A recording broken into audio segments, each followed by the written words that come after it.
Music Mylari ಅವರ ಒಂದು ಪತ್ನಿಗೆ ನಿಜವಾಗ್ಲೂ ಎಷ್ಟು ನೋವಿದೆ ಮನಸ್ಸಿನೊಳಗಡೆ ಅಂದ್ರೆ ಎಲ್ಲಾ ನೋವನ್ನ ಮನಸ್ಸಿನೊಳಗಡೆ ಇಟ್ಕೊಂಡು ಬಹಳಷ್ಟು ಕಣ್ಣೀರಾಗ್ತಾ ಇದ್ದಾರೆ, ದುಃಖದಲ್ಲೇ ಇದ್ದಾರೆ. ಇನ್ನ ಸಹ ಪತಿಗೆ ಒಂದು ರಿಲೀಸ್ ಭಾಗ್ಯ ದೊರಕಿಲ್ಲ, ಯಾವಾಗ ಸಿಗುತ್ತೋ ಗೊತ್ತಿಲ್ಲ. ಈ ಒಂದು ಪ್ರಕರಣ ಎಸ್ಪೆಷಲಿ ತುಂಬಾನೇ ಟಫ್ ಆಗಿರುವಂತ ಕೇಸ್ ಇದು. ಆಚೆ ಕಡೆ ಬರೋದು ತುಂಬಾನೇ ಕಷ್ಟ. ಬೇಲ್ ಸಿಗೋಕೆ ಸುಮಾರು ಒಂದು 3-4 ತಿಂಗಳು ಆಗ್ಬಿಡುತ್ತೆ. ಅಲ್ಲಿಯ ತನಕ ಮ್ಯೂಸಿಕ್ ಮೈಲರಿ ಅವರು ಒಳಗಡೆನೆ ಇರ್ಬೇಕಾಗತ್ತೆ. ಈಗಾಗಲೇ 1 ತಿಂಗಳು ಆಗ್ತಾ ಬಂತು.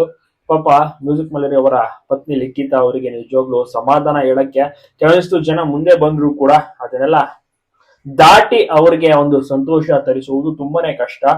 ಪತಿಯ ಒಂದು ಸರ್ವಸ್ವ, ಒಂದು ದೊಡ್ಡ ಮೈಲಿಗಲ್ಲು ಅಂತಾನೆ ಹೇಳ್ಬೋದು. ಇಲ್ಲಿಯ ತನಕ ಸಾಧನೆಯನ್ನ ಮಾಡ್ಕೊ ಬಂದಿದ್ದಾರೆ ಮ್ಯೂಸಿಕ್ ಮೈಲರಿ. ಅದನ್ನೆಲ್ಲ ನೀರಿಗೆ ಹೋಮ ಮಾಡ್ದಂಗಾಯ್ತು, ಬೆಂಕಿಗೆ ಆಹುತಿ ಆದಂಗಾಯ್ತು. ಯಾಕೆಂದ್ರೆ ಈ ರೀತಿಯ ಒಂದು ಎಡವಟ್ಟುಗಳನ್ನ ಮಾಡ್ಕೊಂಡಿದ್ದಾರೆ. ಒಟ್ಟಿಗೆ ಅದು ನಿಜಾನ ಸುಳ್ಳು ಗೊತ್ತಿಲ್ಲ, ತನಿಖೆ ಮಾಡ್ತಾರೆ ಪೊಲೀಸರು.